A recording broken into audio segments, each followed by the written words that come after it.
Donc, lutte de classe révolutionnaire contre la marchandise ou lutte réformiste des minorités pour moderniser la marchandise. Donc là, on a un clivage entre ce que le spectacle de la marchandise appelle les minorités, la diversité, la richesse de la diversité, dit même le spectacle marchand, et d'autre part, la tradition radicale du discours communiste intransigeant qui part des classes pour revenir aux classes vers l'abolition des classes. Cette question, si vous voulez, elle est décisive parce qu'elle nous permet de poser un grand axe méthodologique qui, des présocratiques à Hegel jusqu'à Marx, pose le problème de l'apparence, de l'essence et du concept. Quel est le grand point commun entre Héraclite, Parménide, Hegel et Marx? Du point de vue méthodologique, il s'agit de voir que derrière ce que nous regardons, il y a autre chose derrière l'apparaître phénoménal. Phénoménal, phainomai en grec, phénoménologie chez Hegel. La phénoménologie de l'esprit, c'est le savoir critique de l'expérience subversive du mouvement des forces productives de l'histoire. Ça renvoie à Héraclite et à Parménide, à savoir que le vrai est ce qui est caché derrière l'apparence, sous-entendu l'apparence aliénatoire. De là, on repart sur Marx, on repart sur les manuscrits de 1944, les Grundrisse, le Capital, la critique du programme de Gotha, et on pose le problème qui articule l'ensemble du parcours, à savoir que le fétichisme de la marchandise est ce qui conditionne notre assujettissement à l'ordre du capital à travers une perception qui est confisquée. Autrement dit, nous ne voyons pas ce que nous regardons. Il existe entre ce que nous regardons et ce qui est en profondeur un décalage, et ce décalage, c'est ce qui rend la réalité étrangère à elle-même, l'homme étranger à lui-même, la vie étrangère à elle-même, puisque précisément le fétichisme de la marchandise, en confisquant l'histoire de la vie, confisque simultanément la vie de l'histoire. Donc, la grande problématique du fétichisme de la marchandise, la grande problématique de la radicalité subversive, c'est qu'il y a toujours quelque chose derrière l'apparaître premier.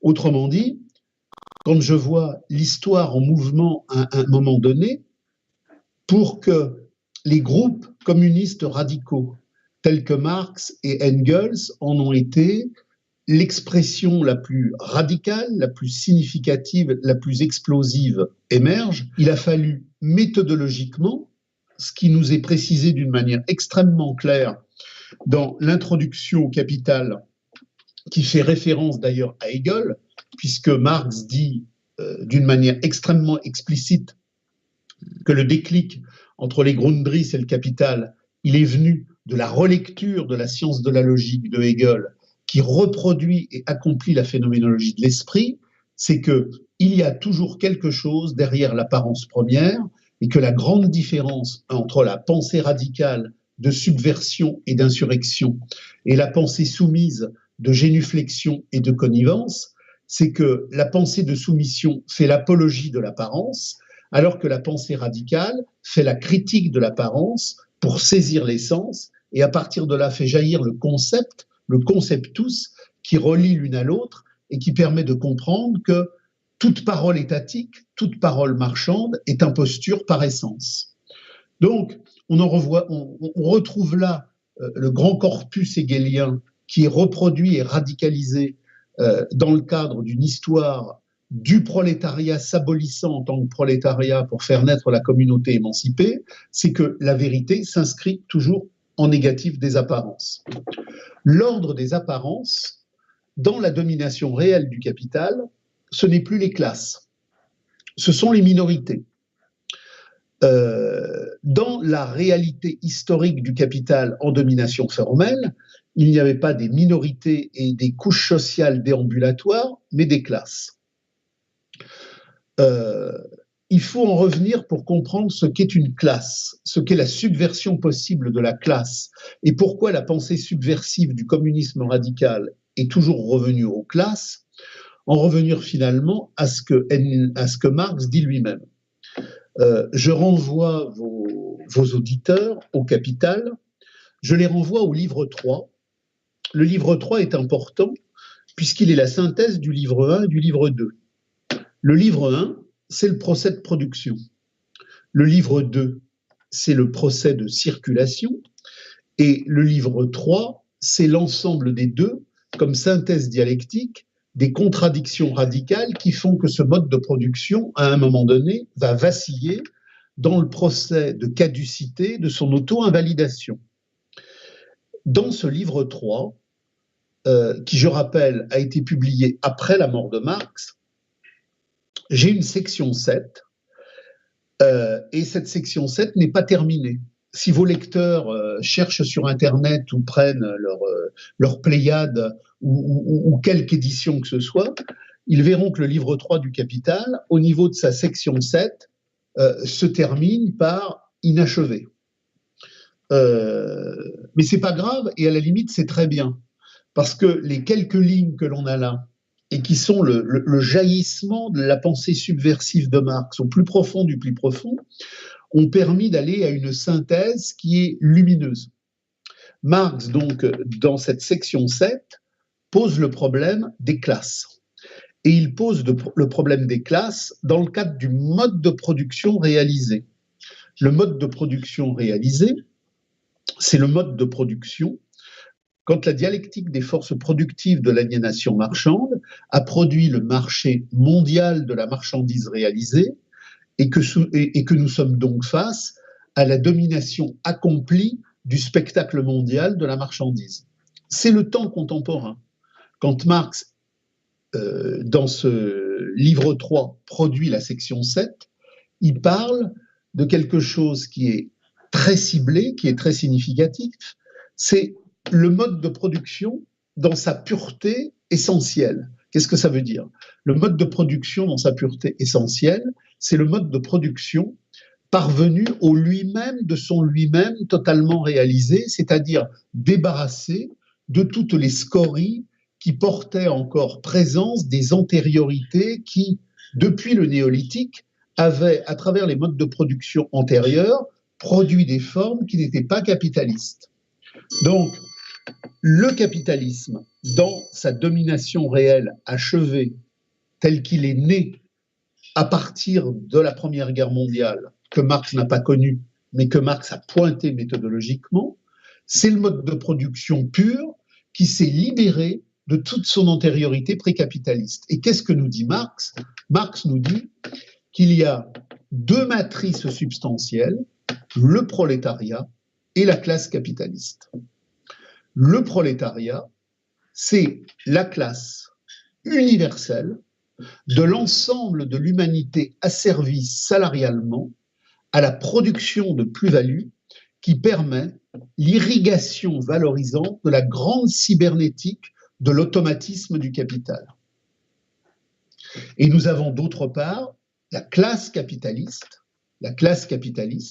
qui n'a rien à voir avec la bourgeoisie des temps antérieurs, qui est la classe de la domination spectaculaire du gouvernement mondial en ses multiples ramifications locales, dans sa synthèse absolue de gestion de cette cybernétique aliénatoire.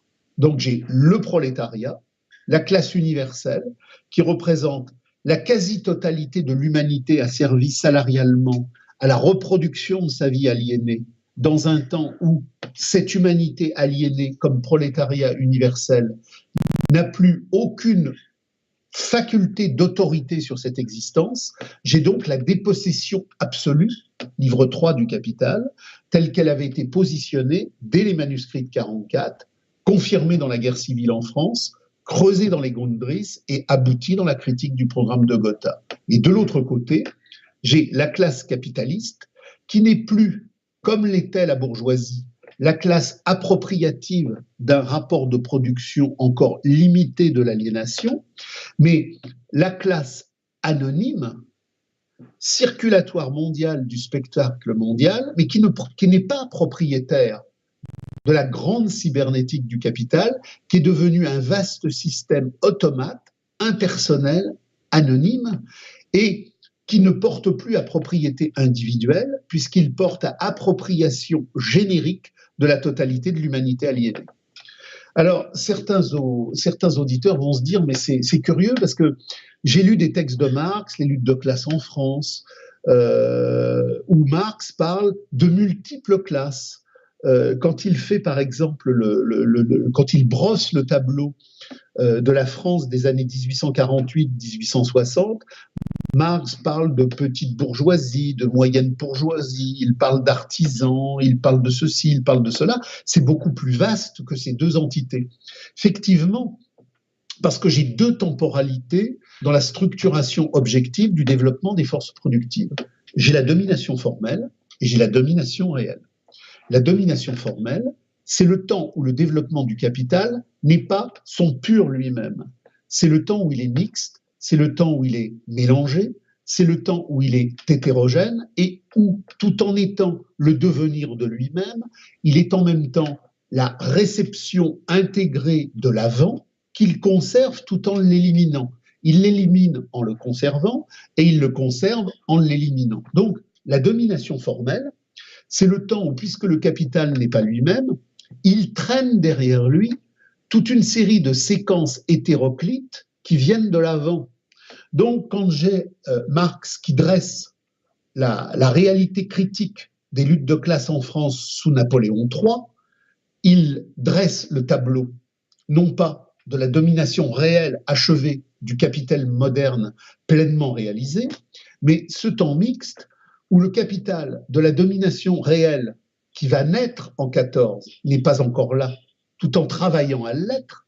Il est donc là en filigrane, mais il n'est donc pas là en accompli, et il traîne derrière lui tout ce qui résulte de la révolution capitaliste de 1789, qui subsiste, qui est en train de mourir, mais qui n'a pas encore produit le procès définitif de sa caducité.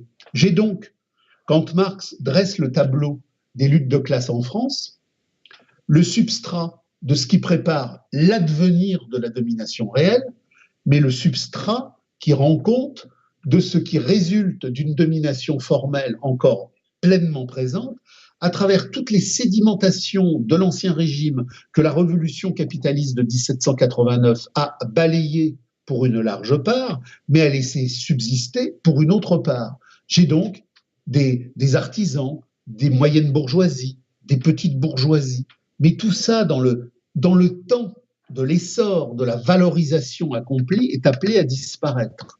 C'est pour ça que la grande ligne de démarcation entre domination formelle et domination réelle, c'est bien évidemment le temps où disparaît la bourgeoisie.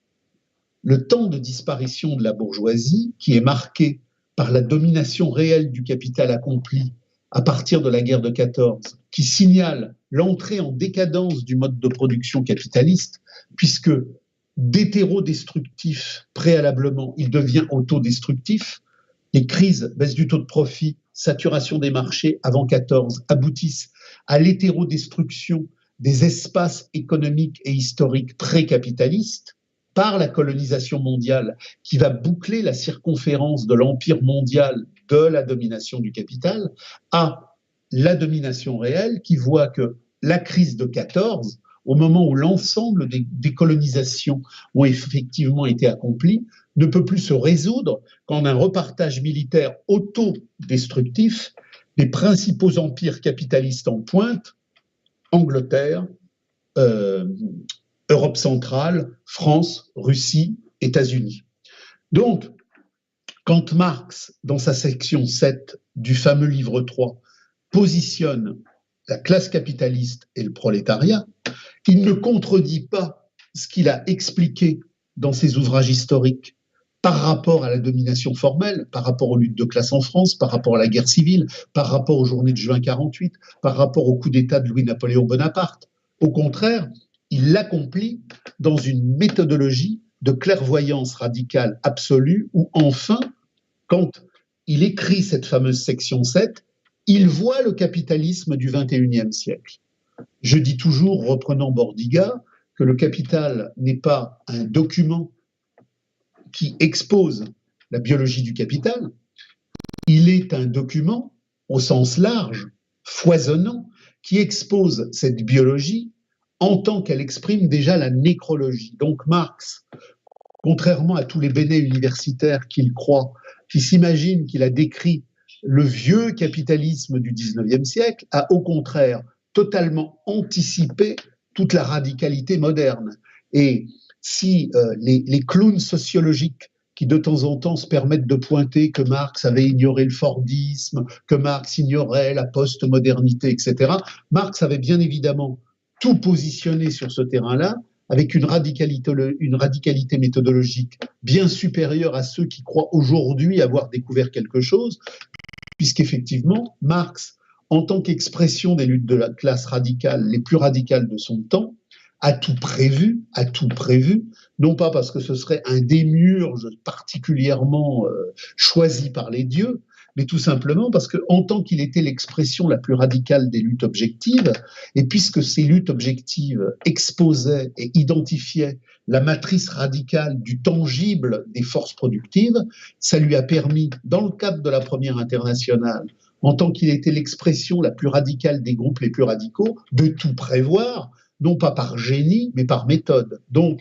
le capitalisme moribond du XXIe siècle, qui s'achemine progressivement vers sa crise terminale, il l'a vu, il l'a écrit, il l'a anticipé. Donc, si je comprends bien cette fameuse section 7 du livre 3 du Capital, et que surtout, je fais référence au fameux 6e chapitre du Capital, ou chapitre inédit, j'ai la parfaite compréhension de ce qu'est la classe. La classe de la domination réelle réalisée du capital contemporain, c'est-à-dire celui de la dictature démocratique du profit absolutiste parfaitement réalisé universellement, c'est effectivement cette position où j'ai le prolétariat, classe universelle de la totalité de l'humanité asservie, et la classe capitaliste qui est effectivement la classe salariée formelle, parce que qu'est-ce qu'aujourd'hui un membre de la classe capitaliste, c'est plus Michelin, possesseur des actions Michelin, c'est effectivement quelqu'un qui est salarié formel. Le PDG de Renault, le PDG de Citroën, il est salarié formel, il touche des millions, il touche des dividendes, il a des stock options, mais il n'est propriétaire de rien et du jour au lendemain, il peut être mis à la poubelle par le mouvement de la contradiction, valorisation, dévalorisation. Donc, la bourgeoisie propriétarienne a été liquidée, elle marquait ce temps transitoire entre l'ancien régime et la domination réelle du capital, ce temps où le capital, non pas encore arrivé à maturité, était encore appropriable par des classes dirigeantes issues de l'avant. Le mouvement par lequel la marchandise détient la totalité du monde en produisant la totalité de sa substance est le moment où la bourgeoisie a été liquidée et où s'y est substituée la classe capitaliste. Donc j'ai aujourd'hui une classe capitaliste et un prolétariat. Et entre les deux, j'ai effectivement des couches moyennes vagabondes, mais qui n'ont aucun substrat de classe. Pour quelle raison Marx a copieusement insisté sur cette section 7 ? Parce que cette section 7, qui renvoie au manifeste, qui renvoie à la critique de l'État hegelien, qui renvoie à la question juive, qui renvoie au Grundrisse, est quelque part le champ d'analyse le plus décisif de ce qui est l'histoire, en tant que l'histoire est la lutte de classe des rapports sociaux qui, en mouvement dans la dialectique des forces productives, font qu'à un moment donné, une classe domine, font qu'à un moment donné, une classe cesse de dominer, et ils font qu'à un moment donné, certaines classes disparaissent de l'histoire. Quand Marx dit que la lutte des classes est le cœur de l'histoire depuis les origines de l'histoire écrite, c'est-à-dire à partir de l'émergence néolithique, je renvoie les auditeurs à mes différents ouvrages pour comprendre en quoi cette fameuse révolution néolithique est décisive, ça veut dire que depuis effectivement la révolution néolithique, les communautés qui ont été dissoutes par le processus aliénatoire de la valeur d'échange se sont vues substituer les civilisations de l'avoir, les sociétés aliénatoires du pouvoir, de la domestication, de l'argent, de l'État et effectivement de l'économie et de la politique. Marx, à partir de là, comprend que l'histoire est effectivement l'histoire des luttes de classe. Mais qu'est-ce qu'une classe? Une classe, c'est pas quelque chose qui est positionné là à travers, pour revenir à Hegel, des formalisations d'apparaître. C'est pas, on ne définit pas une classe parce qu'elle détient des technologies. On ne définit pas une classe parce qu'elle exprime un niveau de revenu. On ne définit pas une classe parce qu'il y aurait des perceptions subjectives chez les notaires ou les médecins d'apparaître dans une communauté spécifique. Tout ça, c'est l'apparaître, c'est l'écume des choses.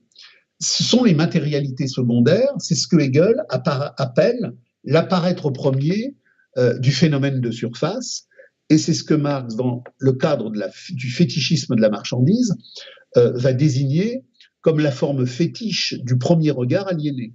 Qu'est-ce qu'une classe? Une classe, c'est un positionnement objectif dans la matérialité générique du rapport de production. Je définis le prolétariat, et là, c'est la critique radicale du proudhonisme, c'est la critique radicale de tous les courants socialistes, parce que Marx n'est pas socialiste, mais communiste.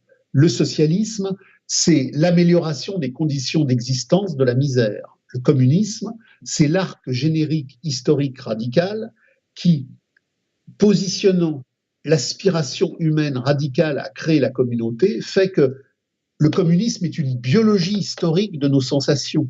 C'est notre volonté de jouir, c'est notre volonté de nous émanciper dans une communauté radicale. Le communisme, c'est le génos érotique de la trajectoire humaine qui veut vivre humainement. C'est pas une codification sociale d'agencement spécifique. Il y a donc une rupture radicale entre le socialisme et le communisme, et c'est pour ça que Marx, dans une correspondance célèbre à Engels, dira qu'il soit bien clair que nous ne pouvons nous appeler que communistes, mais pas socialistes.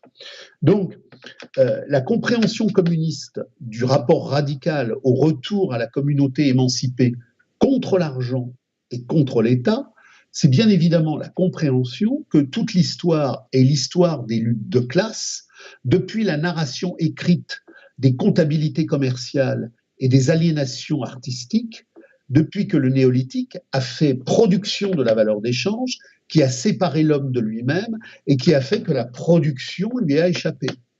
La lutte de classe, c'est la lutte de structuration objective porteur d'un destin historique.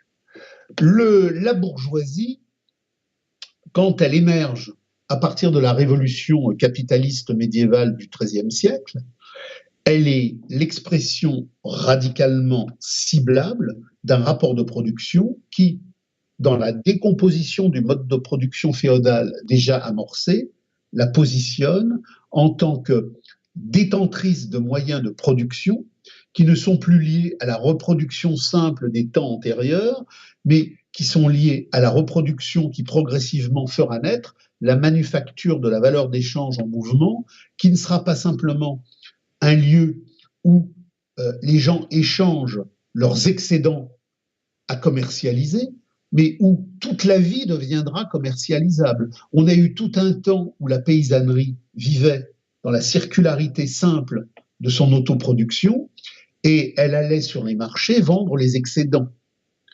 Le passage de cette modalité-là au surgissement radical de la révolution capitaliste en devenir, c'est que précisément, on ne va pas aller sur les marchés échanger simplement les excédents, on va produire une production de production qui va mercantiliser et monétiser l'intégralité de la vie. Ce qui fait qu'aujourd'hui, j'ai effectivement l'homme-marchandise absolu, contrairement à ce qui se passait dans l'Ancien Régime où le capitalisme était simplement en essor, je n'ai plus des petits espaces de capitalisation à côté d'une économie dite traditionnelle, comme le disait Marx ou Rosa Luxembourg. J'ai la vampirisation satanique de la marchandise qui s'est emparée du monde, et tout est marchandise, puisque même le sexe, les ovules, les ovaires, le sang sont devenus industrie pharmaceutique de la reproduction aliénée, de la capitalisation des hommes et des femmes. Et on peut effectivement aujourd'hui, dans le cadre de la PMA et de la GPA, acheter des bébés sur Internet. Donc ça, c'est sous-tendu au XIIIe siècle, dans les premiers essors de la révolution capitaliste médiévale qui découle du néolithique, mais il a fallu une temporalité très allongée, très étendue, pour qu'on en arrive effectivement à l'horrible modernité démocratique de la marchandise totalitaire telle qu'elle existe aujourd'hui. Mais donc, j'ai une bourgeoisie qui, dans le cadre de l'Ancien Régime, c'est clairement où elle est positionnée par rapport aux ordres de l'Ancien Régime. J'ai le clergé, j'ai la noblesse et j'ai le tiers-état, qui sont des ordres statiques dans la reproduction statique d'une économie où la rente foncière est statiquement organisée, certes dans un mouvement, mais dans un mouvement cadré qui, pour reprendre Héraclite ou Parménide, pourrait s'appeler mouvement immobile. Je vais passer d'un mouvement immobile à un mouvement mobile et à un mouvement ultra-mobile. C'est le développement des contradictions de la rente foncière vers la rente industrielle, vers la rente commerciale. Et là, entre la révolution du XIIIe siècle et la fronde sous Louis XIII et Louis XIV, je vois émerger une force sociale qui s'appelle... Mais la bourgeoisie n'est pas déterminée par son niveau de revenu. La bourgeoisie n'est pas déterminée par les imaginaires qui la traversent dans ses poésies ou la philosophie des Lumières marchandes. Elle est d'abord positionnée par le rapport de production qui en fait le champ de possession d'une structuration sociale en mouvement qui est en train de devenir prédominante. Et la bourgeoisie, dès lors, elle a un projet politique. C'est le projet politique de liquider l'Ancien Régime et de produire ce qui, dans un premier temps, à travers 1789, sera l'émergence d'une redéfinition sociale, mais qui, au cours de la Troisième République et des temps ultérieurs, rapportée à l'histoire du monde dans des formes similaires, même différentes, et le pouvoir enfin triomphant de l'argent, de la capitalisation. Donc, la bourgeoisie existe comme classe parce qu'elle a une place dans le rapport de production et qu'il découle de ce rapport de production qu'elle a un projet radicalement différent de l'antériorité et que ce projet lui permet de remodeler l'histoire dans une mobilité qui crée innovation. La bourgeoisie, c'est donc une classe. Cette classe, bien évidemment, au fur et à mesure que le capital va se développer, va s'anonymiser à travers les sociétés par action et de baisse du taux de profit en saturation des marchés, va produire ce que Marx appelle le cosmopolitisme de la marchandise et condamné à disparaître dans les jeux financiers, dans les articulations bancaires, dans la dette et dans la gigantesque mise en marche de la fusion propre à la domination réelle qui voit le capital industriel fusionner avec le capital financier dans le cadre d'une domination du capital financier sur le capital industriel, puisque crise de la baisse du taux de profit, crise de la saturation des marchés, ça oblige à une monétarisation et une fictivation infinie de l'économie qui, aujourd'hui, explose au XXIe siècle, mais que Marx a parfaitement compris, analysé, délimité et défini dans le livre 2 et dans le livre 3 du Capital. Donc, la bourgeoisie, c'est clair, c'est une classe. Les notaires, c'est pas une classe. Les médecins, c'est pas une classe. Les publicitaires, c'est pas une classe. C'est ce que Marx appelle des métastases de la classe capitaliste en domination réelle et des métastases de la bourgeoisie en domination formelle. La bourgeoisie a un projet. La bourgeoisie a un projet compte tenu du rapport de production qui est la mise à jour, l'enfantement du mode de production capitaliste. Les notaires, les médecins, les gendarmes, toutes ces couches sociales qui tournent autour, elles sont à la remorque, elles n'ont pas de projet spécifique. Leur projet spécifique, pour autant qu'il existerait dans la fantasmagorie de leur subjectivité, c'est effectivement de suivre le vent dominant des rapports sociaux qui leur sont les plus utiles. C'est pour ça que on voit par exemple, dans le cadre d'une crise sociale à un moment donné, des gendarmes ou des soldats qui font mutinerie, parce qu'il y a une contradiction entre l'aspiration humaine à exister et la couverture sociale de l'enfermement. Mais comme le dit Marx, ces fameuses couches moyennes ne peuvent pas avoir de projet autonome. Elles sont condamnées à être constamment en bascule, en mouvement, entre la lutte des vraies classes, c'est-à-dire bourgeoisie et prolétariat. Donc, la bourgeoisie disparaît dans la domination réelle achevée qui est matérialisée par la Première Guerre mondiale et s'y substitue la classe capitaliste universelle. Dans le même temps, le prolétariat arrive comme sujet historique accompli, puisqu'il y a effectivement un prolétariat de la domination formelle et il y a effectivement un prolétariat de la domination réelle. Le prolétariat de la domination formelle, ce sont toutes ces structurations qui commencent avec le grand mouvement des enclosures sous Henri VIII en Angleterre et qui voient des dizaines et des dizaines de milliers de paysans expulsés des communaux traditionnels et obligés à la déportation dans les camps de concentration usiniers de la modernité urbanistique du capital en mouvement. Le prolétariat de 1848, c'est pas le prolétariat de 1871. L'histoire bouge, l'histoire avance. Tout ce qui était antérieur se liquide, s'érode, se déconstruit. Et je vais aboutir au prolétariat moderne du XXIe siècle, de la domination réelle achevée, c'est-à-dire un prolétariat qui a quasiment perdu tous les liens à l'antériorité. C'est pour ça que la section 7 est très importante, parce qu'elle, en rappelant à nos auditeurs qu'elle est écrite au XIXe siècle, mais qu'elle pointe le XXIe siècle dans ce rapport de prévision méthodologique où Marx, relisant Hegel, a compris que l'advenir est contenu dans le temps présent si je creuse méthodologiquement la phénoménologie des rapports de production qui le structurent. Donc, j'ai dans cette fameuse section 7 la réalité mondiale de la lutte des classes de l'année 2016. J'ai donc un prolétariat et une classe capitaliste qui se définissent de quelle manière? D'une manière tout à fait simple.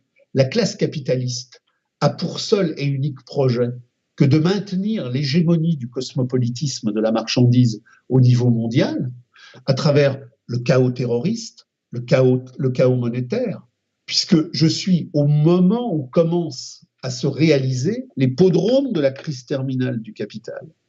La baisse du taux de profit, qui est la loi de mort du capital, est en train d'atteindre son point le plus haut, qui fait que le capital, à mesure qu'il se matérialise, se dématérialise, à mesure qu'il se met en mouvement, se met en anti-mouvement.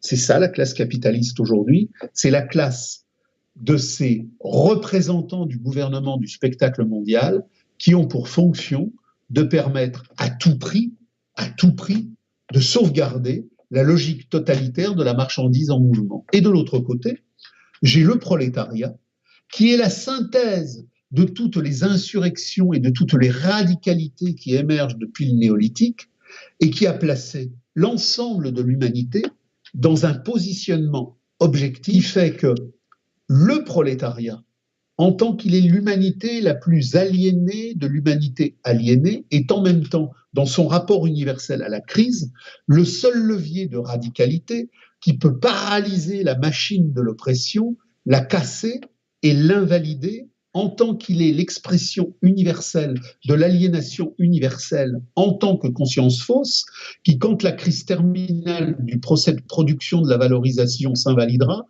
verra la conscience fausse s'invalider pour produire le jaillissement potentiel de la conscience vraie.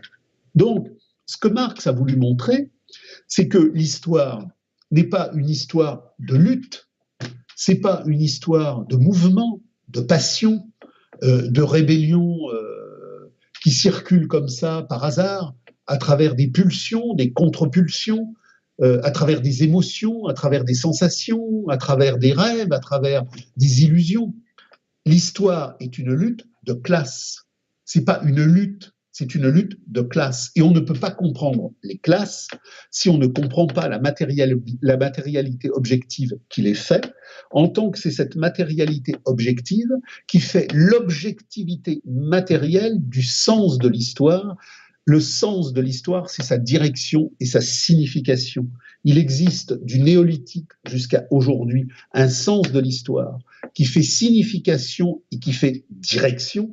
Le capitalisme ne pouvait pas précéder l'esclavagisme, l'ancien régime ne pouvait pas précéder le capitalisme. Il y a un ordre logique dans le développement de ce temps aliénatoire. Je mets de côté la spécificité orientale et africaine du despotisme oriental, dont on a déjà parlé et sur laquelle on pourra revenir.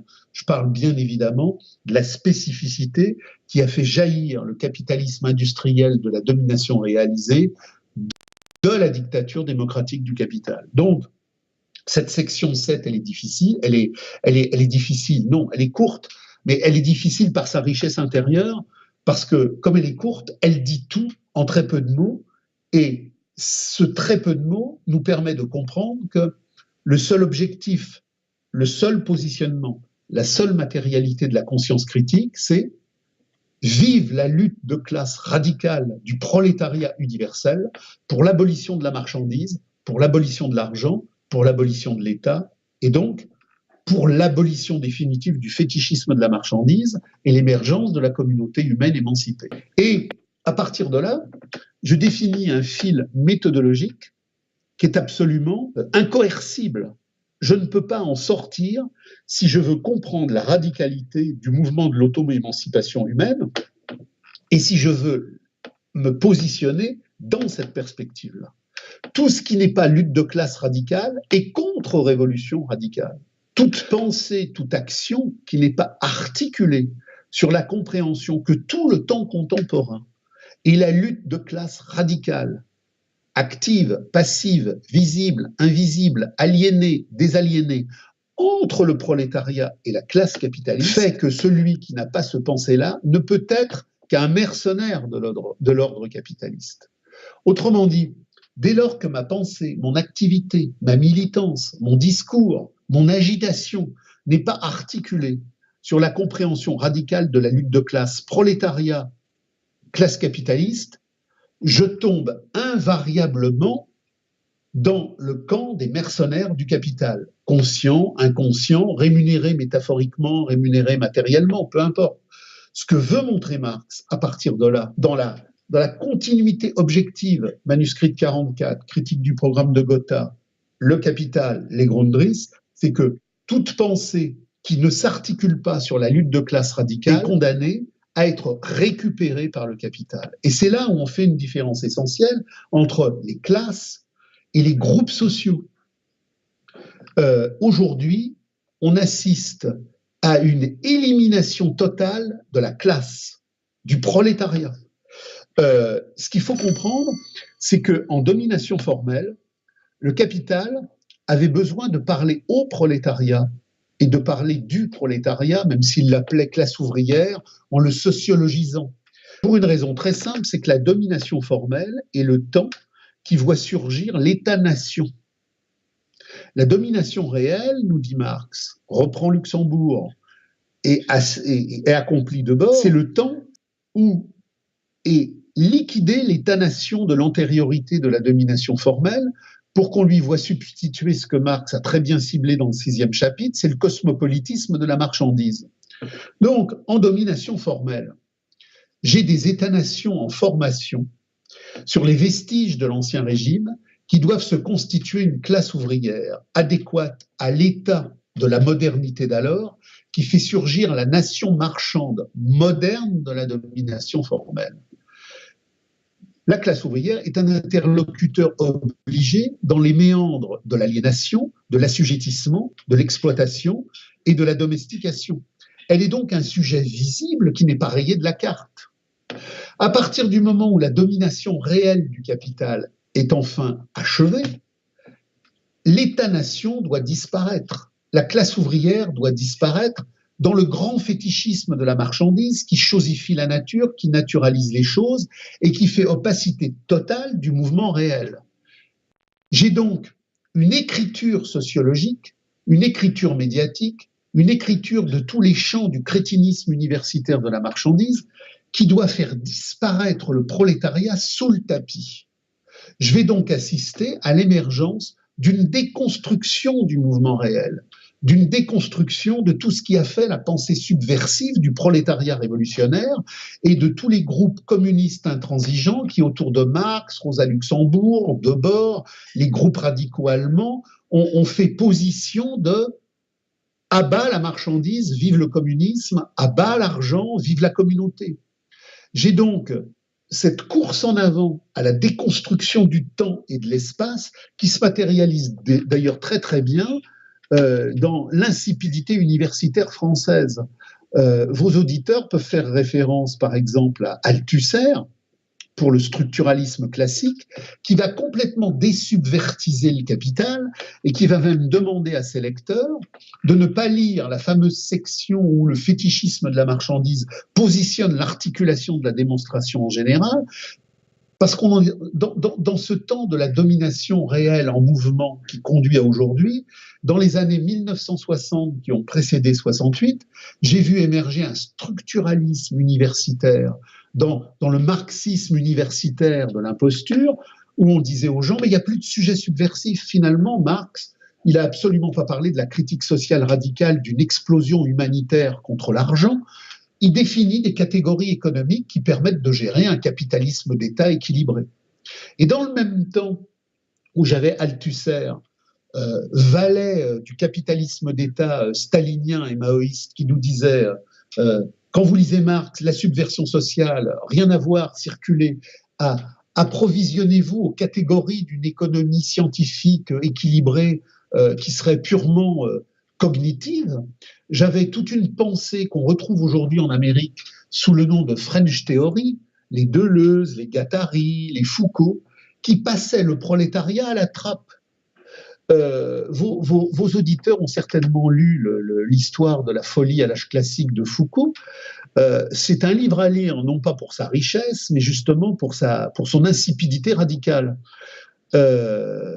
L'histoire de la folie, pour Foucault, c'est pas l'histoire de la domestication marchande sur le temps qui crée des emprisonnements de pensée mentale par rapport à la subversion radicale d'un prolétariat qui voudrait s'abolir.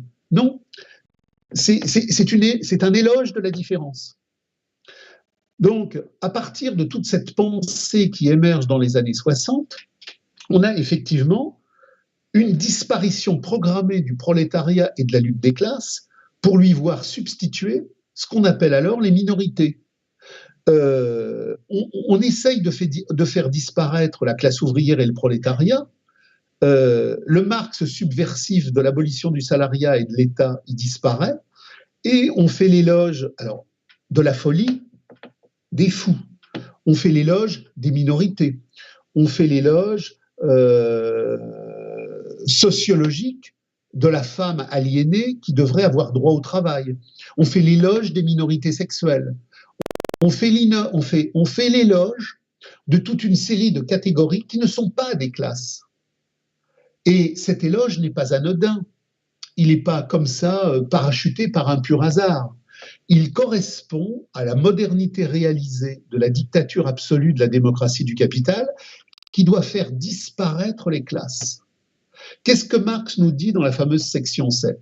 C'est que dans la compréhension radicale de cette lutte de classe prolétariat, classe capitaliste, j'ai le plus gigantesque missile historique en mouvement qui fait péter le système et qui, au moment où la crise terminale du capital va surgir, verra l'intégralité des dispositifs et des agencements aliénatoires de la marchandise en mouvement s'auto-invalider. C'est le moment où la communauté humaine va radicalement se prendre dans sa jouissance, dans sa conscience, dans sa volupté, dans son existence, dans son essence, et en abolissant le capitalisme, faire surgir le communisme universel, c'est-à-dire cette communauté sans aliénation, sans séparation, sans argent et sans État.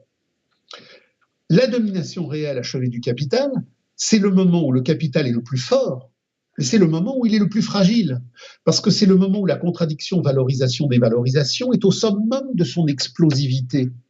Et donc, ce n'est pas un hasard si effectivement les larbins universitaires de la marchandise vont mettre au point des dispositifs d'agencement pour éliminer le danger théorique et pratique de la lutte de classe radicale. au même moment où tous ces gens-là sont les laudateurs les plus délirants du capitalisme d'État chinois, du capitalisme d'État cubain, du capitalisme d'État vietnamien, ou de tous ces capitalismes d'Afrique qui se sont mis en émergence à travers l'imposture des luttes de décolonisation, qui ont vu une classe capitaliste locale se mettre à la place du capitalisme colonisateur.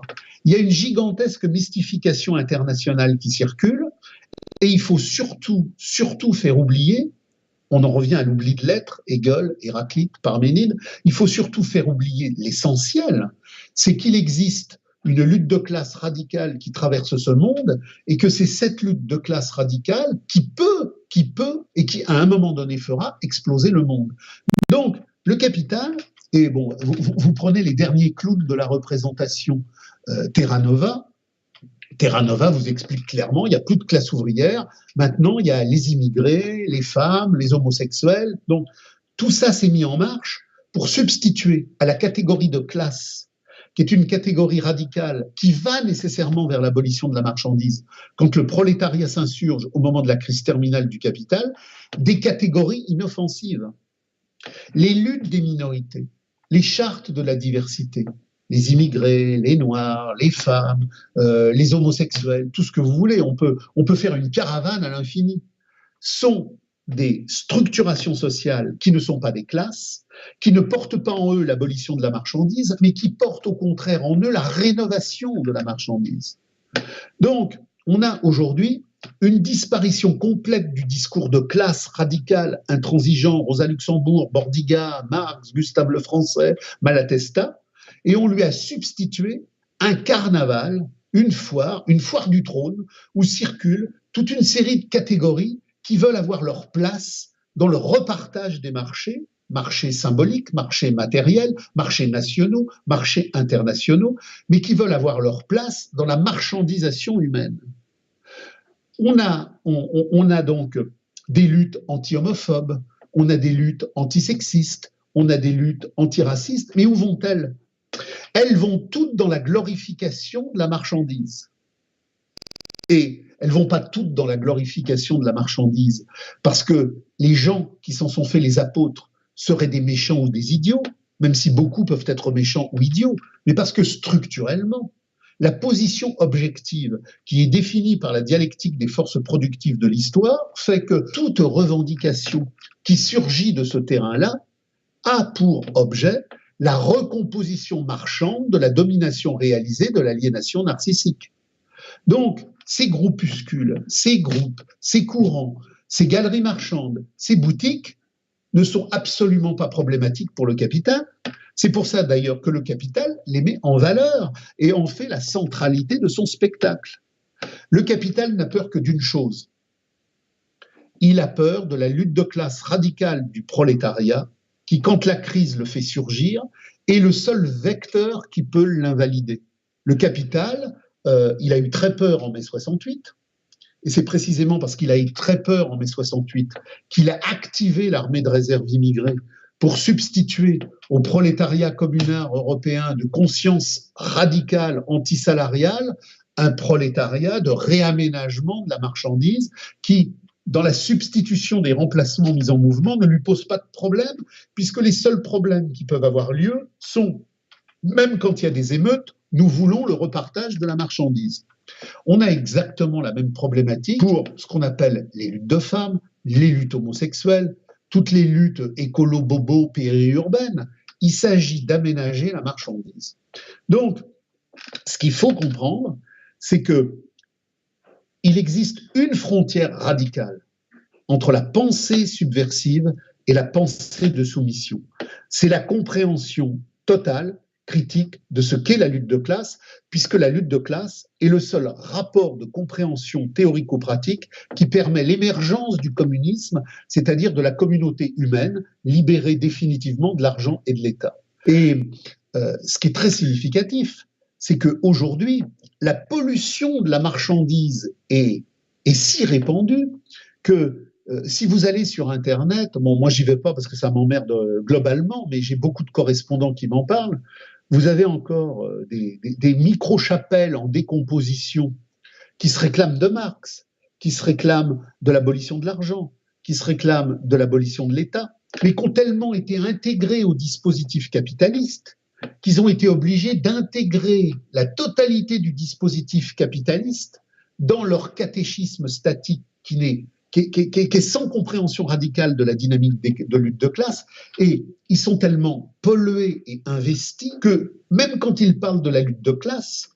ils en parlent d'une manière totalement aliénée, fétichisée et marchandisée. On voit des groupuscules qui vous disent vive la lutte de classe, virgule, contre l'homophobie, contre le sexisme, contre le racisme. Bref, le MEDEF fait du matin au soir propagande pour la domination réalisée de la marchandise en expliquant qu'il est pour une marchandise émancipatoire, sans sexisme, sans homophobie, sans racisme, avec des réfugiés, avec une charte de la diversité. Et vous voyez des pingouins ultra-gauche en décomposition qui disent abolition du salariat, mais qui reprennent tout le discours du MEDEF après la virgule. Donc, on a des clowns complètement contre-révolutionnaires qui ont depuis très longtemps abandonné la méthodologie radicale, qui parlent quasiment jamais de Rosa Luxembourg ou de Bordiga, mais qui vous parlent de l'école de Francfort, de Marcuse, éventuellement de Foucault, de Lukács, c'est-à-dire de toute une série de gens qui ont certes parlé de la radicalité de Marx, mais pour la désubvertir et pour en faire un outil de police mentale pour contrôler la classe ouvrière. Donc, aujourd'hui, la domination réelle du capital est totalement achevée, mais elle est totalement achevée au sens où, à part quelques dizaines d'individus qui, ici ou là, maintiennent la radicalité subversive des luttes de classe intransigeantes pour l'abolition de l'État et de l'argent, voient toute une série de micro-cénacles en décomposition qui n'ont absolument pas compris le saut qualitatif de la domination réelle. Et donc, il n'est donc pas étonnant que les derniers groupuscules moribonds de l'extrême gauche du capital ou de l'ultra-gauche du capital aient exactement sur les couches sociales, sur les diversités, sur les nouvelles luttes, le même discours que le MEDEF. Marx et Engels, dans la radicalité du positionnement qui a fait surgir le projet communiste, ont posé la prostitution universelle des femmes, mais ils n'ont jamais été féministes. Le féminisme, c'est le discours par lequel l'homme de la marchandise concède à la femme de la marchandise l'égalité en la marchandise. Marx et Engels ne se sont pas battus pour que la femme s'émancipe en la marchandise, ils se sont battus pour que la femme s'émancipe avec l'homme, contre la marchandise, dans l'abolition universelle de l'argent. Les luttes antisexistes ne sont pas des luttes pour émanciper la femme, ce sont des luttes pour émanciper la femme des traditions antérieures qui lui préservaient encore un statut anti-marchand et, à partir de là, la faire basculer dans la marchandise absolue. Les luttes antiracistes ne visent pas à permettre aux prolétaires ou aux pré-prolétaires du Sud de s'activer révolutionnairement pour prendre en charge leur existence là-bas contre les multinationales. Ce sont des luttes complices qui permettent aux multinationales de les déporter vers le Nord en continuant de piller le Sud. Donc, ce qu'il faut bien comprendre, c'est que le gauchisme de la marchandise, l'extrême gauchisme de la marchandise, l'ultra-gauchisme de la marchandise sont aux antipodes de Marx. Ils sont aux antipodes de Marx, tout simplement parce qu'ils se situent aux antipodes de la compréhension radicale de la lutte de classe, compréhension radicale de la lutte de classe qui est le socle intangible, qui est le socle irréfragable du vrai discours critique sur le monde et sur le refus de l'aliénation du monde. Dès lors que je sors de ma vision radicale de lutte de classe intransigeante contre l'argent et contre l'État et que j'intègre tous les dispositifs publicitaires de la marchandise sur les femmes, sur l'homophobie, sur les noirs, sur les gris, sur les bleus, sur les jaunes, j'entre dans le dispositif cosmopolitiste de la marchandise qui veut que tous ensemble, dans une fraternité universelle, nous gérions la marchandise pour le bonheur de la marchandise. Mais désolé, Marx ne veut pas le bonheur de la marchandise, il veut le bonheur de l'être générique humain pour l'abolition de la marchandise. Il y a deux choses essentielles. Il y a l'imposture anarchiste, c'est-à-dire que derrière le discours de radicalité que l'anarchiste met en scène dans le spectacle du fallacieux, il y a effectivement toujours et toujours uniquement de la contre-révolution. Et en plus, après, dans la deuxième partie de la question, on a la fameuse problématique de mai 37, qui est une problématique de radicalité incroyable au regard de ce que les gens aujourd'hui vivent, de leur imaginaire, de leur situation sociale, puisque la radicalité de mai 37 est non seulement une radicalité, mais c'est une radicalité inconnue. Donc, pour démarrer sur cette problématique-là, je partirais d'une lettre que Marx a écrite à Bebel.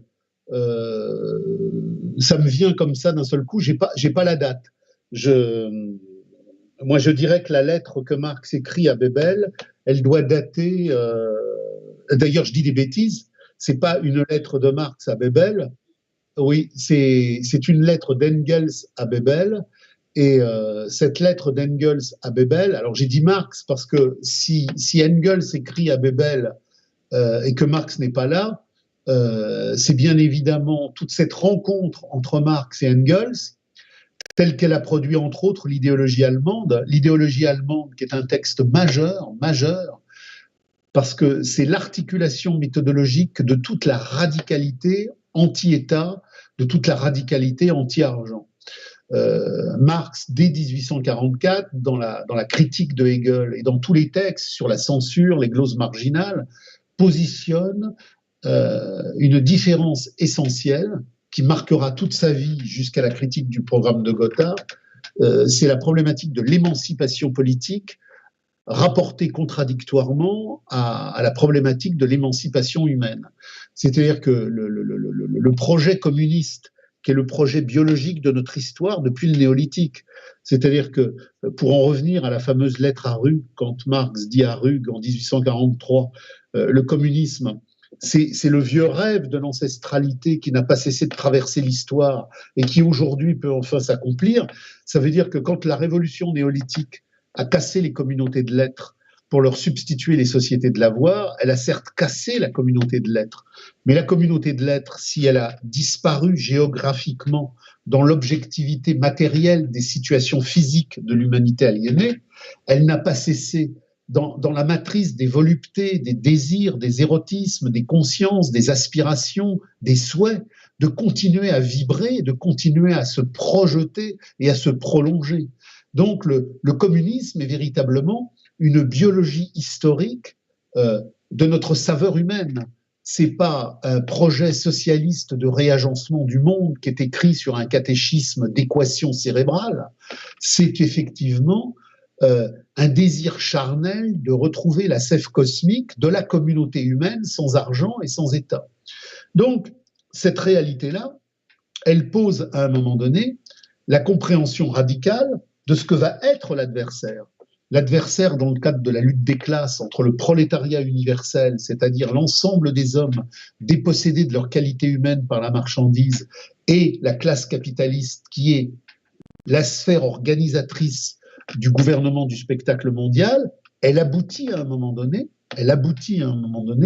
dans le cadre de la crise terminale du procès de valorisation, à la caducité du capital. Et cette caducité du capital, elle se projette là comme moment historique d'insurrection sociale, d'émergence existentielle, et il y a un affrontement de classe radical entre le prolétariat universel et la classe capitaliste mondiale. Et cette lettre à Bebel, qui doit dater, donc, si je ne m'abuse, de 1884, elle est très très importante parce que Engels dit qu'il soit bien clair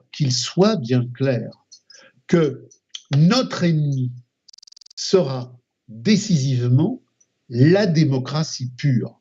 Qu'est-ce que ça veut dire, la démocratie pure? Ça veut dire que au moment où l'humanité veut abolir la marchandise, que la lutte des classes radicales veut abolir l'aliénation et l'asservissement, le dernier projet pour empêcher ce surgissement, c'est de dire aux gens, on va vous mettre dans des ateliers constituants de démocratie pure et vous allez gérer l'espace de votre existence. Donc, le point ultime de la contre-révolution, c'est la démocratie pure.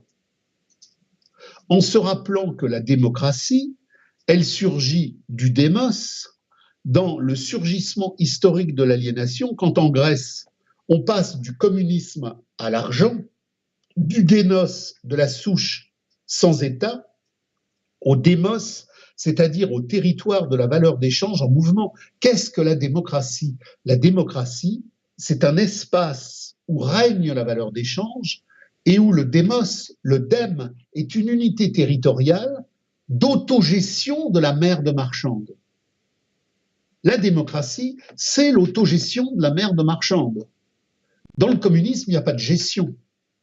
Il y a l'appropriation de l'être humain en son être générique pour produire la reproduction du groupe dans la jouissance cosmique de l'être générique. Il n'y a pas de gestion, il n'y a pas de comptabilité analytique du produire par rapport à une valeur à comptabiliser, à valoriser et à échanger.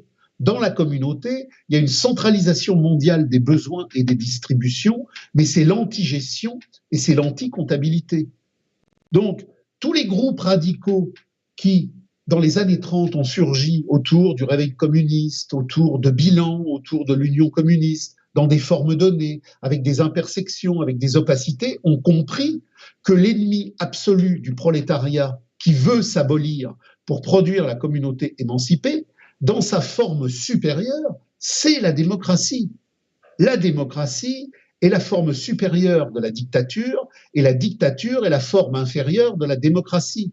La démocratie est par essence la valeur en mouvement de l'échange dans le démos territorial des hommes assujettis à un territoire valorisé par l'échange du territoire de la valeur d'échange.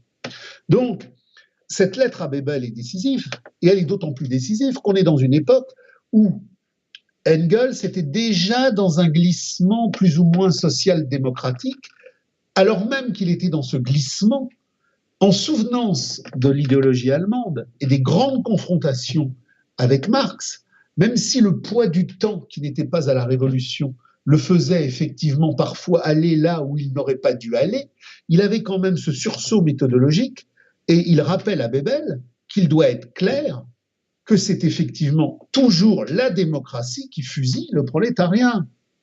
C'est la démocratie qui fusille le prolétariat en juin 48, c'est la démocratie qui fusille le prolétariat à la Commune de Paris, et je rappelle à vos auditeurs que Rosa Luxembourg, expression la plus radicale de toutes les fractions qui en Allemagne ont émergé au moment effectivement de l'insurrection spartakiste, n'a pas été fusillée par le Parti national-socialiste hitlérien, mais le Parti social-démocrate de Schneiderman et de Nosk.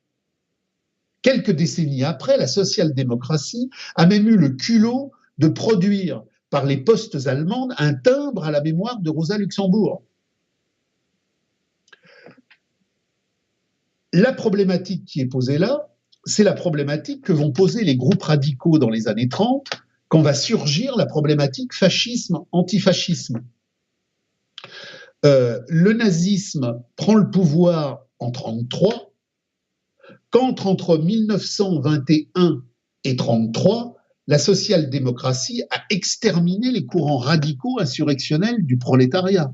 Ce n'est pas le parti nazi qui extermine les conseils ouvriers allemands. C'est la social-démocratie qui dirige l'armée allemande, qui organise l'extermination des ouvriers insurrectionnels. Ce n'est pas en Italie le parti fasciste qui va casser la lutte de classe des conseils ouvriers de l'après-guerre. C'est le parti stalinien, c'est le parti social-démocrate qui vont user les conseils ouvriers dans toute une dynamique d'aliénation, de pérégrinations opaques qui vont permettre, une fois que la lutte de classe aura été brisée, de voir Mussolini organiser la marche sur Rome. Ce n'est jamais le fascisme dans l'histoire allemande ou dans l'histoire italienne qui écrase la révolution ouvrière. c'est la gauche du capital. Et c'est l'extrême gauche du capital qui, à la gauche du capital, par les tergiversations, par les diversifications, par les dénaturations, emmène systématiquement toujours le prolétariat dans le mur. La problématique anarchiste, la problématique de la Révolution espagnole, elle intervient dans ce moment-là. On a eu, à la fin de la Première Guerre mondiale, dans les pays vaincus ou dans les pays affaiblis financièrement, des mouvements prolétariens importants. On a eu en 1919 en France, après la victoire du capital, des mouvements de grève. On a eu des tensions, mais on n'a pas eu le grand bordel social allemand de 19. Parce que c'est dans les pays vaincus où l'assise s'est complètement décomposée que ça a été le plus évident, comme ça l'a été au moment du grand effondrement russe en 17. L'Italie est dans le camp des vainqueurs, mais elle est dans le camp des vainqueurs en étant épuisée. Donc, si l'Allemagne est vaincue et que l'Italie est vainqueur, l'Italie est tellement épuisée qu'elle va avoir le même fonctionnement d'après-guerre que l'Allemagne, avec des grèves généralisées dans toute l'Italie. Les pays qui ont maintenu, dans le cadre de la restructuration militaire, commerciale et industrielle de la Première Guerre mondiale, une assise relativement tenable, ne vont pas avoir des mouvements de cette ampleur.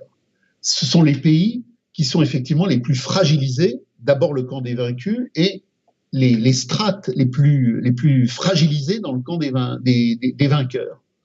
Mais ce que montrent les groupes radicaux qui ont vécu cette expérience-là, c'est que la pire des impostures, c'est de croire qu'on peut réaménager la marchandise. Et c'est effectivement le discours de gauche sur le réaménagement de la marchandise dans un sens populaire, gouvernement populaire, front unique ouvrier, toutes ces formulations dont la linguistique n'est pas neutre et qui disent finalement tous qu'on reste en la marchandise pour socialiser la marchandise, pour humaniser la marchandise, sont les pires ennemis du prolétariat. Et ce sont ces courants-là qui sont les pires ennemis du prolétariat qui, en Allemagne comme en Italie, vont briser la lutte de classe offensive. Et une fois que la lutte de classe offensive aura été brisée, le fascisme viendra réunifier la société éclatée.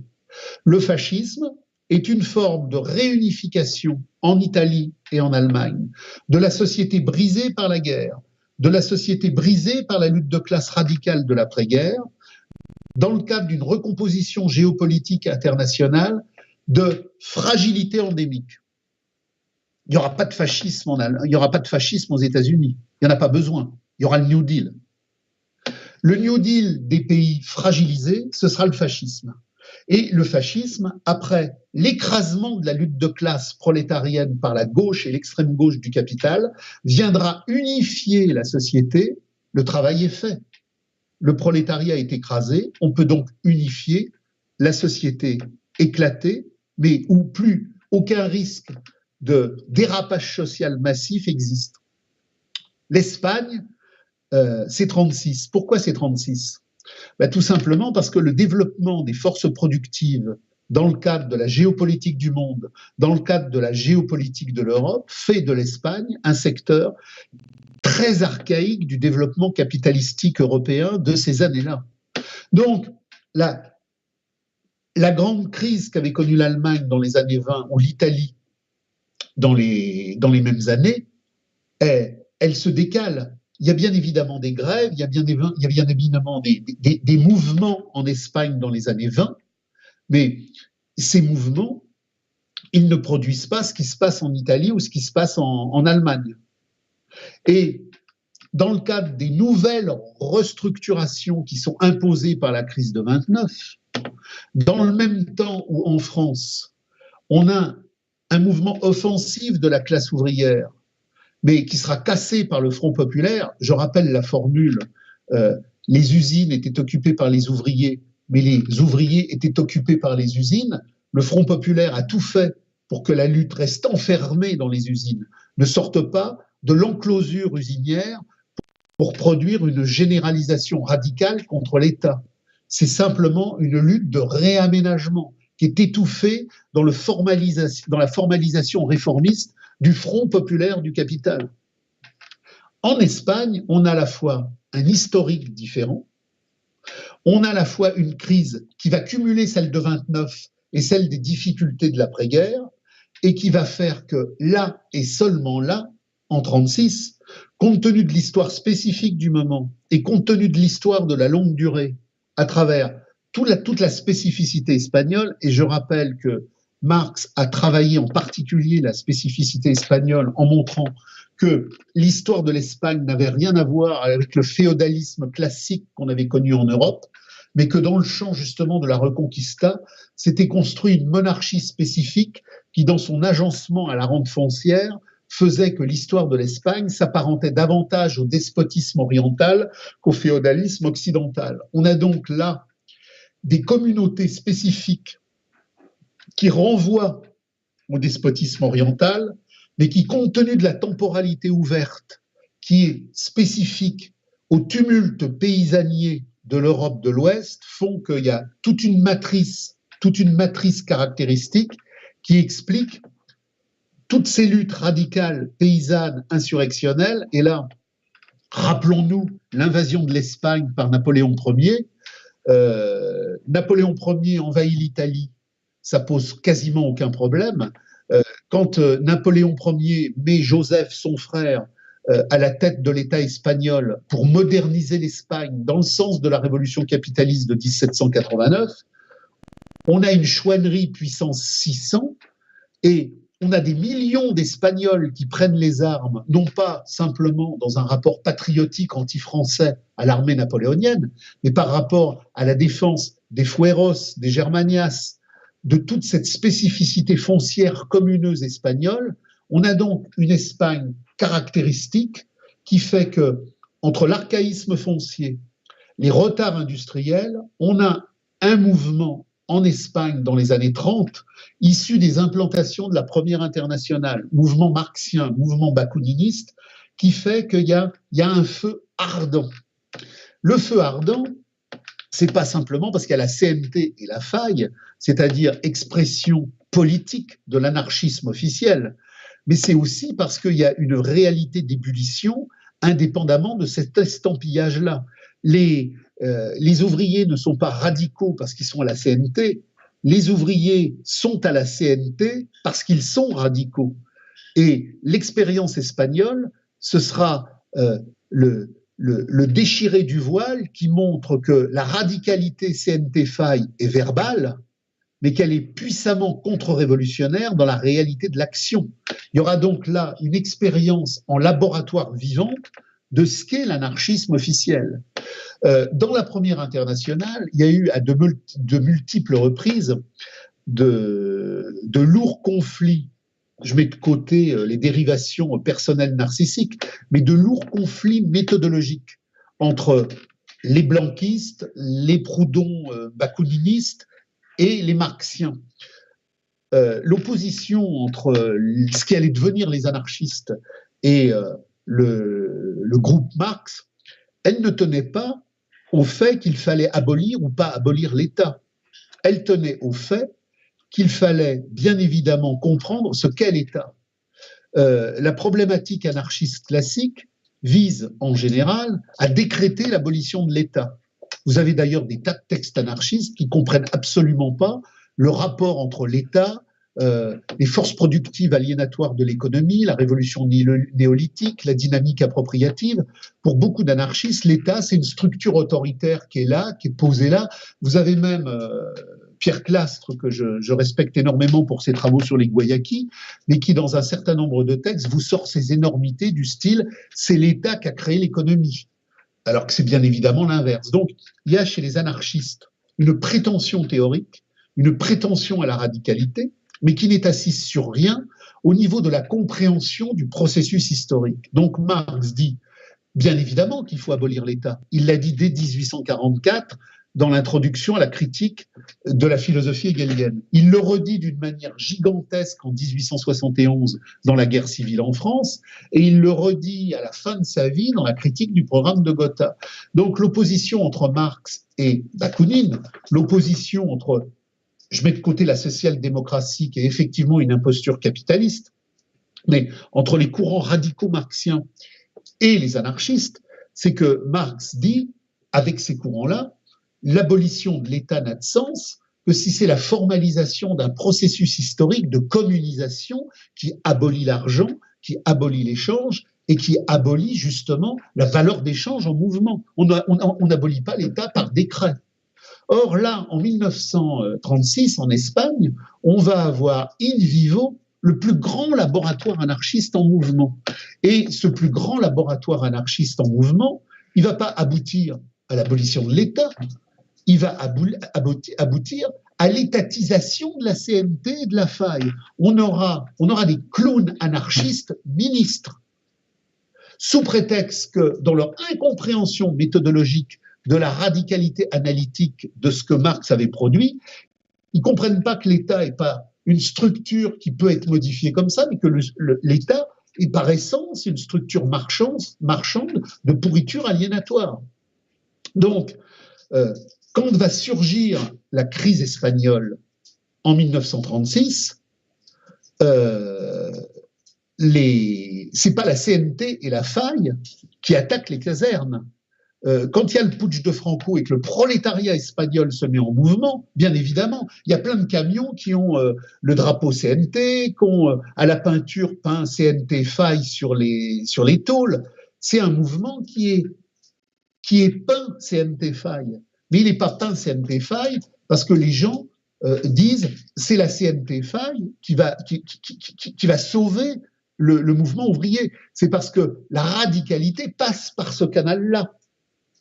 Or, ce canal-là, très vite, va montrer qu'il est aux antipodes de ce que les ouvriers de 36 ont mis en mouvement.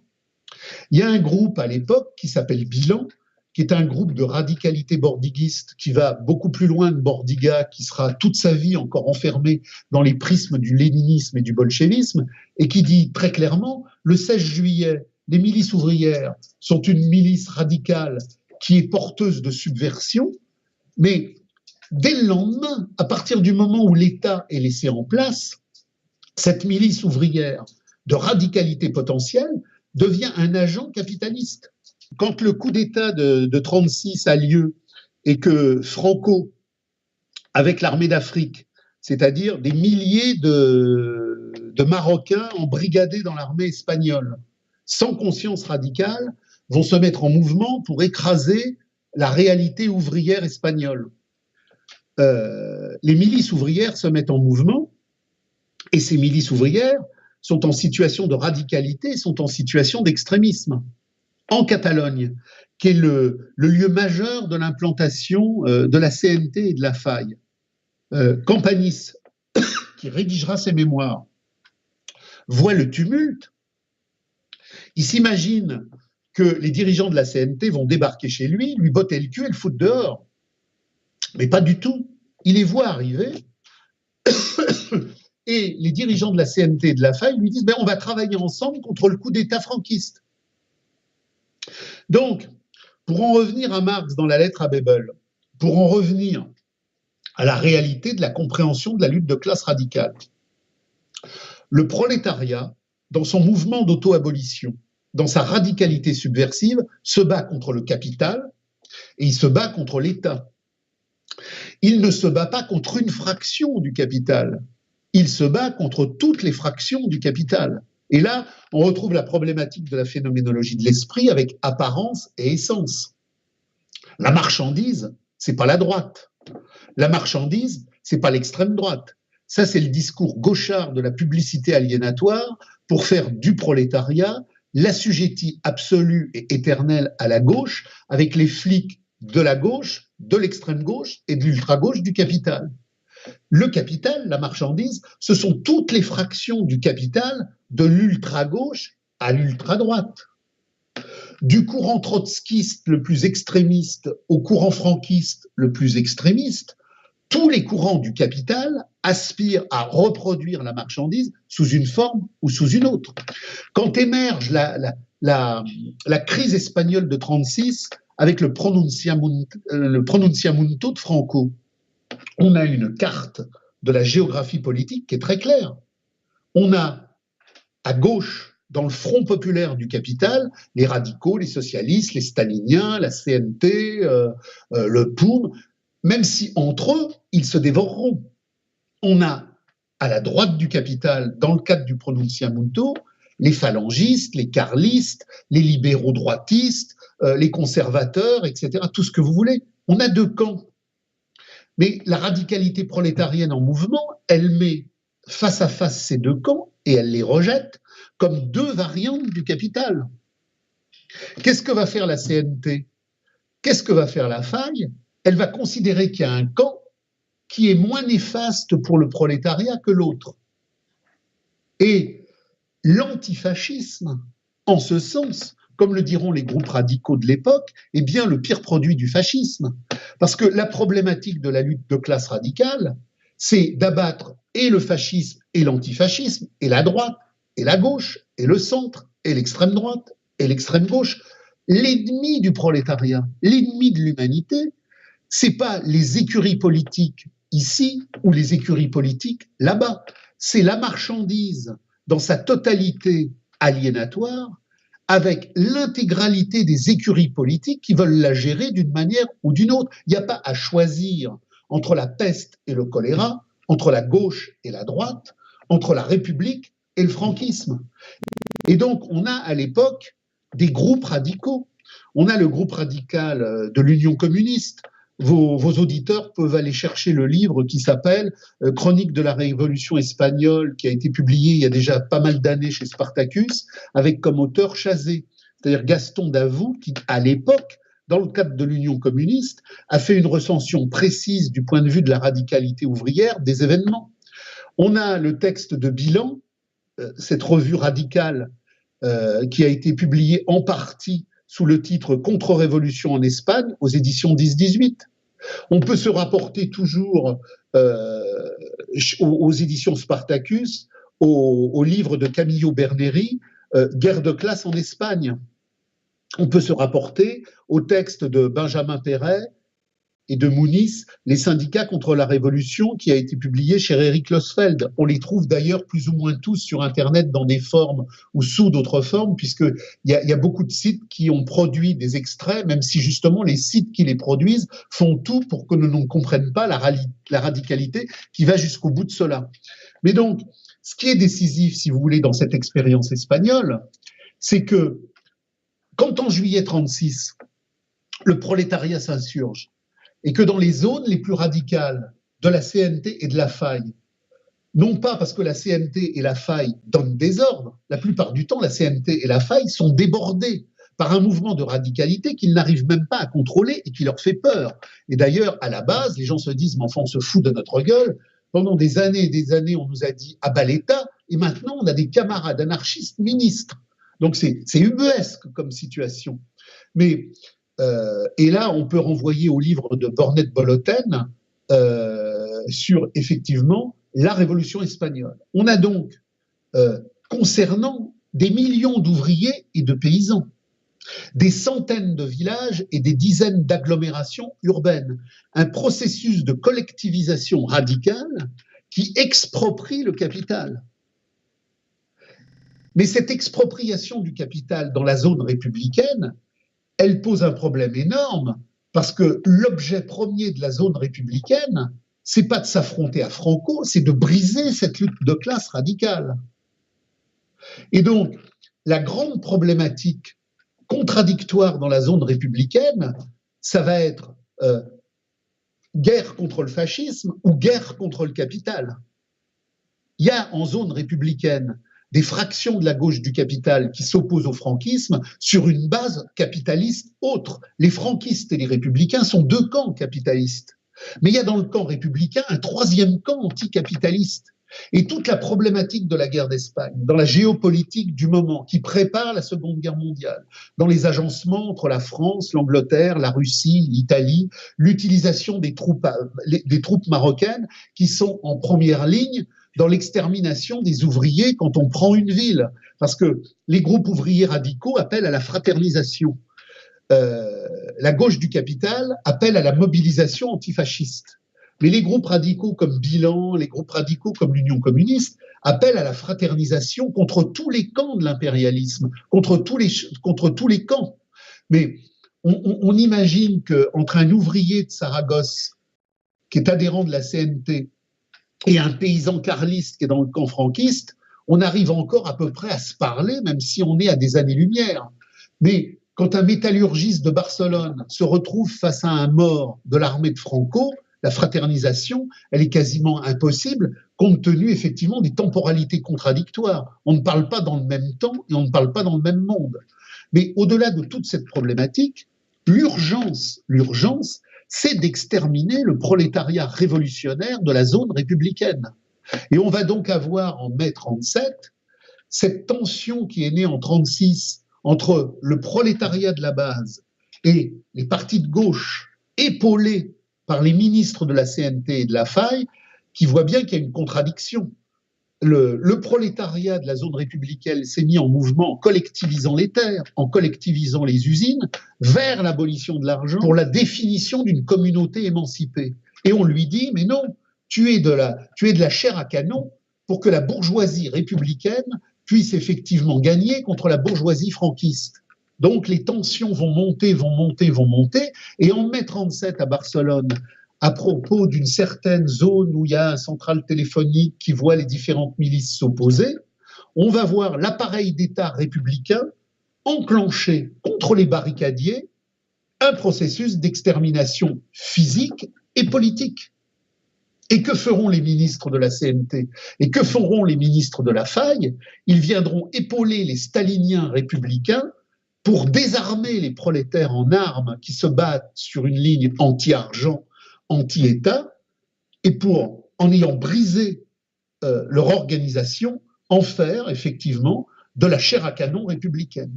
Il y aura donc dans les journées de mai 37 à Barcelone des milliers de morts, des morts ouvriers massacrés par la gauche du capital antifasciste, et après on aura les prisons, après on aura les disparitions.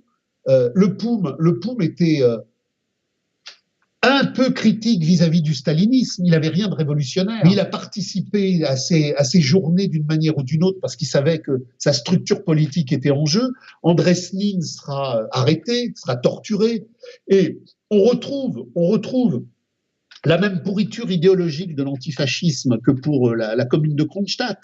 Quand Trotsky a fait massacrer les marins de Kronstadt, dont les banderoles étaient « Abat le capitalisme d'État bolchevique, vive le communisme », Trotsky les a fait massacrer en disant que c'était des gardes blancs. À Barcelone, les ouvriers barricadiers qui se battent pour le communisme et l'abolition de l'État et l'abolition de l'argent, qui dénoncent la bourgeoisie républicaine antifasciste comme expression la plus moderne de la contre-révolution, se font massacrer en étant désignés, internés et interdits de toute explication comme la 5e colonne de Franco. C'est-à-dire que quand le capital enferme le prolétariat dans l'antifascisme pour défendre la variante la plus moderne du capital contre sa variante la plus archaïque, et que des dizaines, des milliers ou des millions de prolétaires se mettent en mouvement sur leur base de classe, on les dénonce comme agents du fascisme.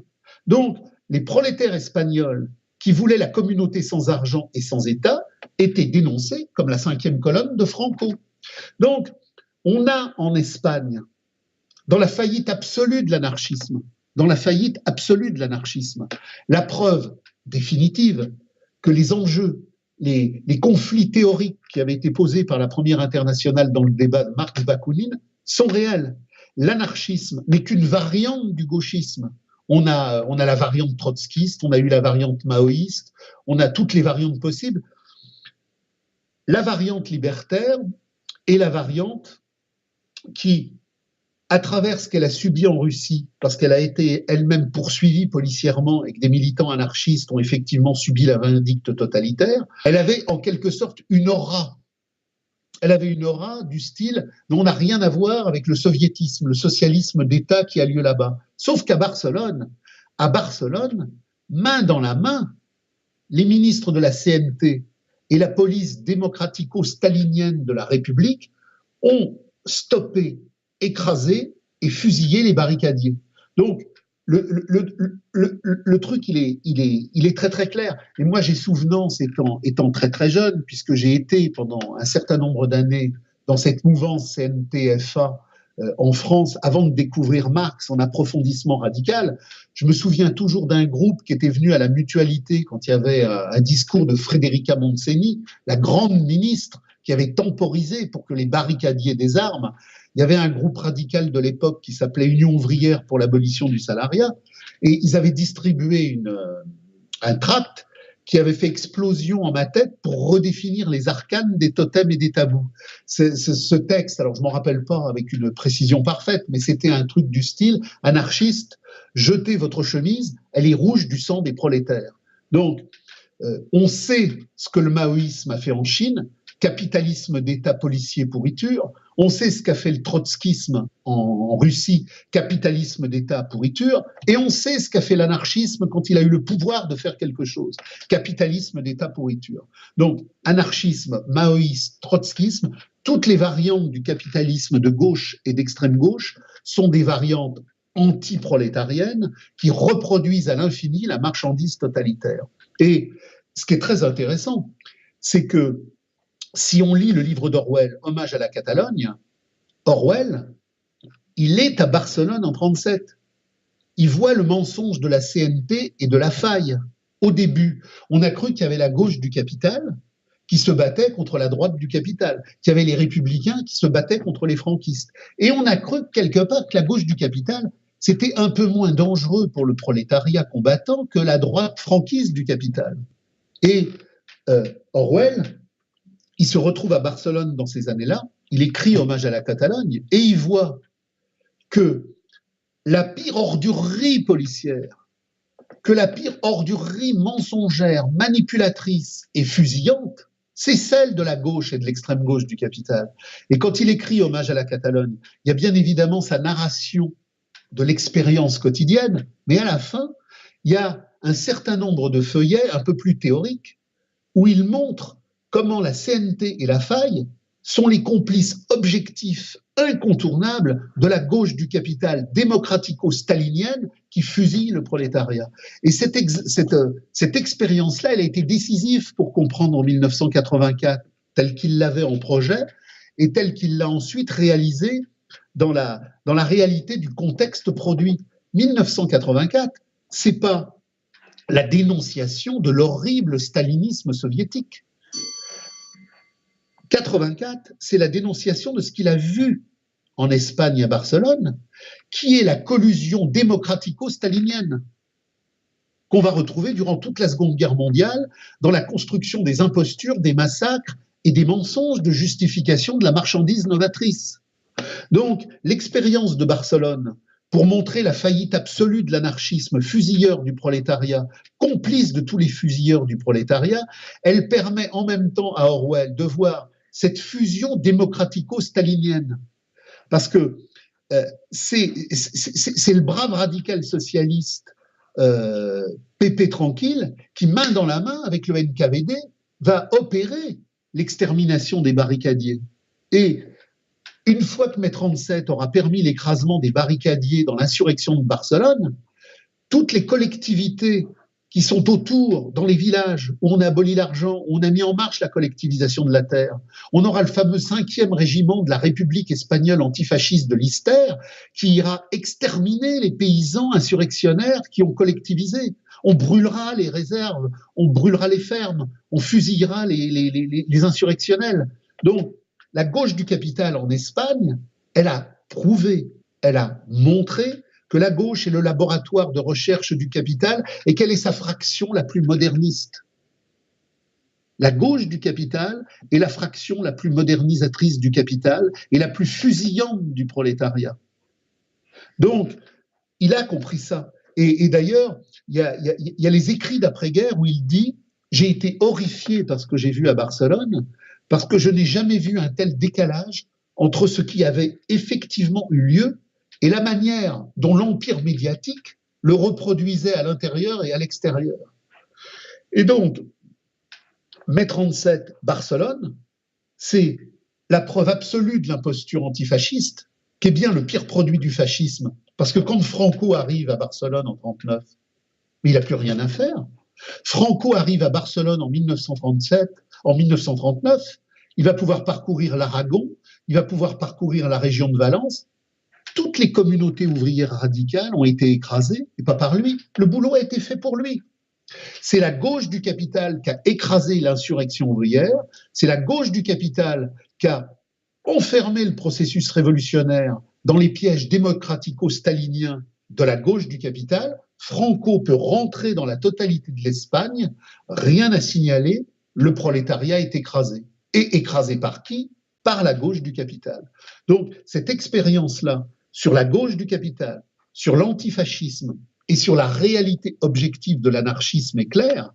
L'anarchisme est la fraction la plus extrémiste du capital, et on le voit aujourd'hui. On retombe sur la discussion que nous avons eue tout à l'heure sur les catégories sociales et sur la catégorie de classe. Aujourd'hui, alors que la lutte de classe intransigeante doit nous mener à comprendre la nature exacte du grand remplacement, toutes les fractions gauchistes et libertaires disent « nos frontières, réfugiés, welcome ». On a là la preuve absolue, définitive, que le discours de l'ultra-gauche, c'est le discours du MEDEF redécoré dans une radicalité, mais dans une radicalité qui n'a pas de sens. Parce que si aujourd'hui, pour casser la lutte de classe, le patronat européen et le patronat mondial fait un recours massif aux réfugiés et à la main-d'œuvre immigrée du Sud, c'est bien que du point de vue de la lutte de classe, qui doit être notre boussole intransigeante, il a compris que ça ne la fait pas monter. Le MEDEF n'a pas vocation à se pendre à la propre corde qu'il construirait. Donc, quand le MEDEF et tous les MEDEF du monde disent « réfugiés, welcome », c'est bien parce que du point de vue de la lutte de classe dont nous avons parlé tout à l'heure, au regard du livre 3 du Capital, ils ont compris que ça ne la fait pas monter et qu'au contraire, ça la fait baisser. Et que font les gauchistes et que font les anarchistes? Bien loin d'avoir une analyse de classe du processus de remplacement, ils disent « émigrés, welcome ». Donc, le type d'extrême droite, il voit bien qu'il y a un grand remplacement, tout le monde le voit, mais il n'en comprend rien du point de vue de la lutte des classes. Donc, il s'enferme dans un conservatisme archaïque identitaire, pro-marchand. Mais le gauchiste qui dit « mais c'est génial », il est dans le même conservatisme identitaire marchand, mais à l'envers. Donc, sur la problématique des réfugiés, de l'ultra-gauche à l'ultra-droite, tout le monde fait œuvre de radicalité absolue aliénatoire pour ne pas comprendre la dimension de la lutte des classes. Les identitaires ne veulent pas d'immigrés sans rien comprendre à la problématique de la lutte de classe qui fait que justement on les fait venir.